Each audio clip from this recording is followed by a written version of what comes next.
Yeah, I only have half a green screen, don't judge me. Hey guys, welcome back to my channel. Oh, this? It's just my plastic $12.99 Master Sword. I'm ready to bonk evil with it. Ding ding. Are you evil? Hmm? Ding ding. Ding ding. Is my air freshener evil? Ding ding. So I haven't made traditional sculptures since the Rock Boys, and that was 8 months ago. 8 whole months ago. So for this video, I thought we'd mosey on down to Hyrule and make some adorable little koroks. Alright, let's go. Boogie, boogie, boogie.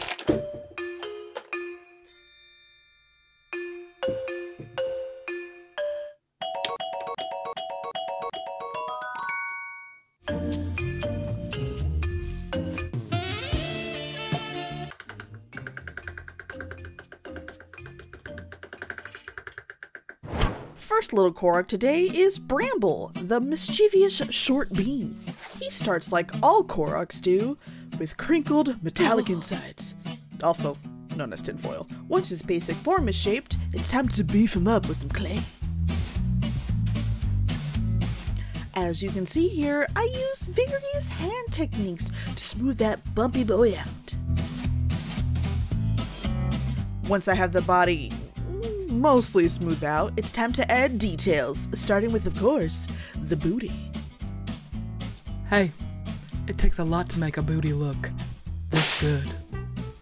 I then add the tiniest nubs for his feet and hands. Basically, everyone got varying degrees of nubs. Lastly, I add little bumps to dress up his future branches. Then his body is done.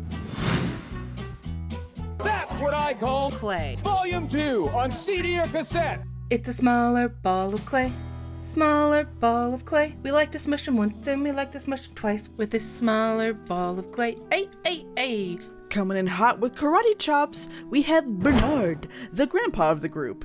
At least, that's what I think his little rotund body gives the vibes of, especially when he gets his face. He's just a smaller ball of clay. He got especially nubby legs to account for that chunk bod.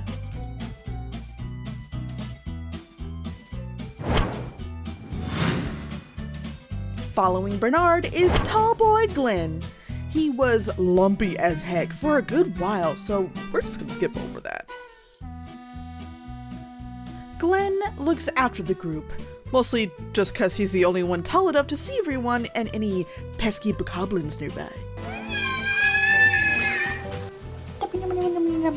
Oh my god, it's the korok version of Stanley. I just realized. Because he has a little nubby. That makes me happy. Glenn is my favorite, and I would gladly die for him. Oh my god, he's doing a little dance. That's a different franchise.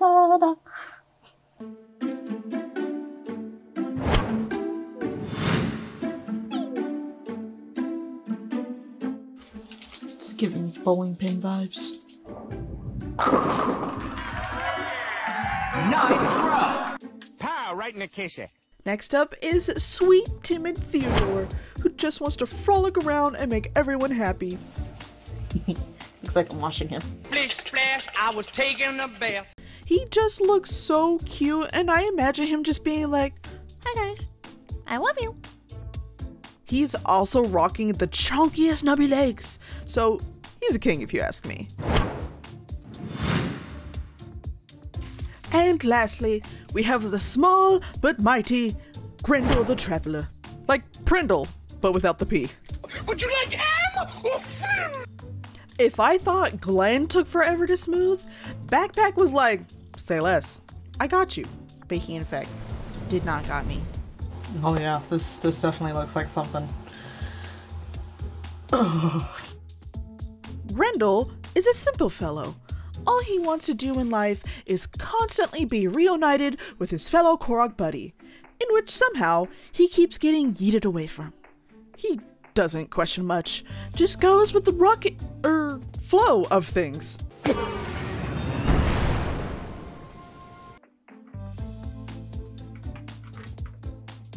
Moving back to his backpack, with it finally admitting defeat, it was time to add all the details. starting with laying out the different types of fabrics. I thought I was being very clever, if I do say so myself, using the sculpting tool's grip texture as knitted texture. And smart. Keeping on the smart train, for the bedroll, I made the bulk of it out of foil and just used clay on the ends, since the middle would be covered up by the, flap? So it'll be hidden anyways.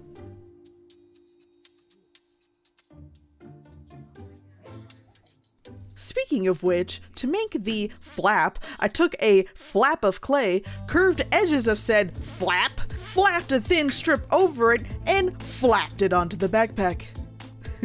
So stupid. Looks so professional. Like I actually know what I'm doing. That's not the norm. Don't get used to that.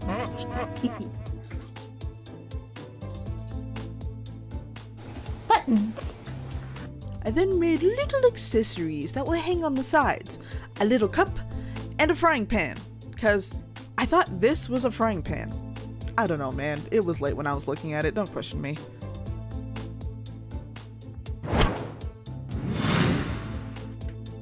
A tiny little frying pan.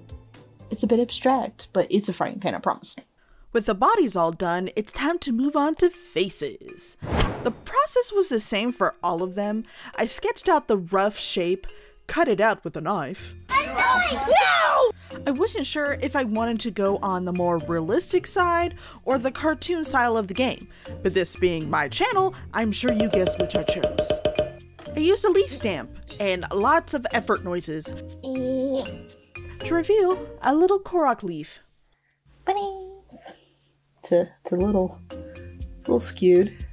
We just plop it. Check the shape. I need to figure out his face. Bernard is rocking a hazel tree leaf.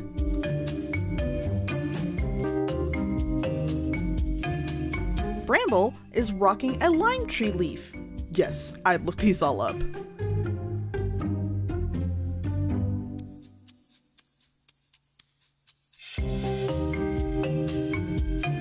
It's thinking I got your nose to an extreme here. I'm trying to put it back, please. Go to the designated spot and stay there. Thank you. Oh god, they're getting so cute now that they're getting their face. I mean, they were already cute. I won't lie, they were already cute. But like, this is like an extra level. I'm just gonna be giddy the entire time I do this, I can tell. Theodore, in all his goodness, gets a 4-leaf clover shape. Just need leaf-like texture. It doesn't need to be accurate. Leaf adjacent, if you will. It looks like a really strange butterfly.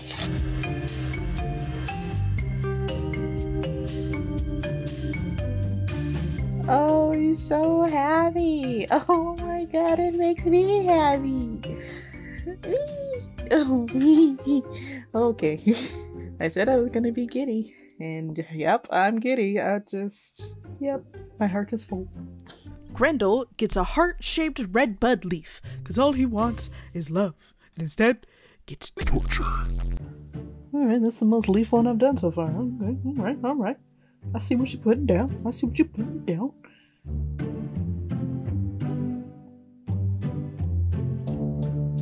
We have a happy little traveler, ready to unfortunately be eaten by the wonderful players of Tears of the Kingdom.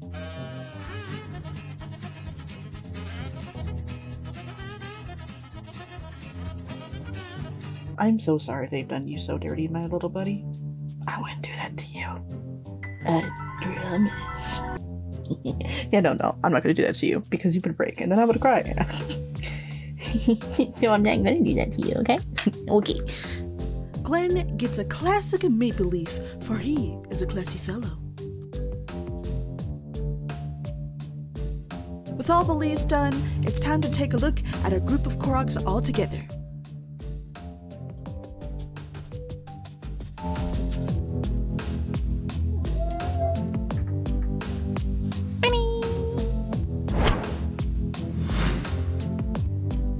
Okay, his butt got a little bit flat in the oven, but that's okay. Okay, we support all little booties. You don't jiggle, jiggle. It's flat. You want to see it wiggle, wiggle. Too bad.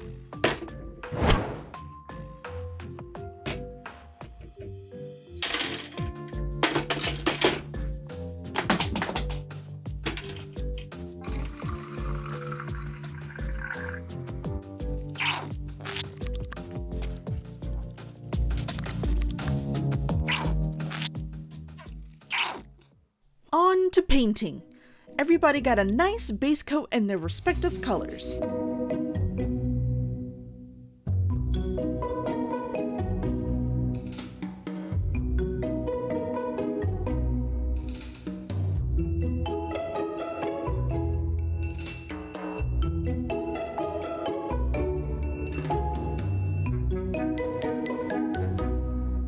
I felt it wise enough to sketch out the patterns the koroks have, rather than use the go-for-it method. Not that I doubt it, but I didn't want to risk it turning into mess it all up method.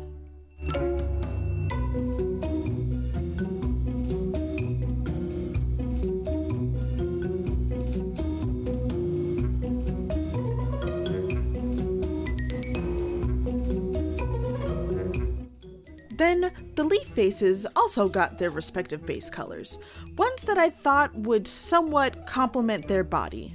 At least, that's what I was going for.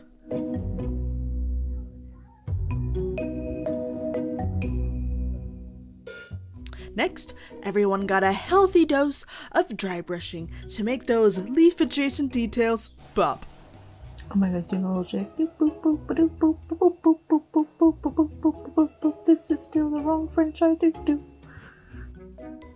I just love the fall colors on Glenn so much.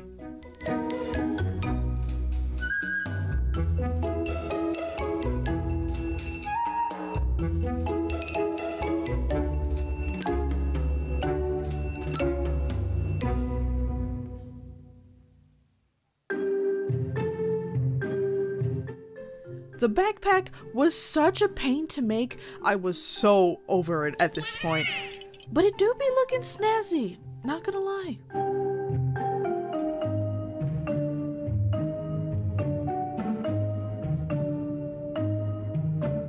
With Grindle and the backpack dry, it's time to reunite them with goop. Off camera, I made little leaf accessories, like the ones they have when you find them. With the final detail added, we can frolic to the forest and take a look at the final result.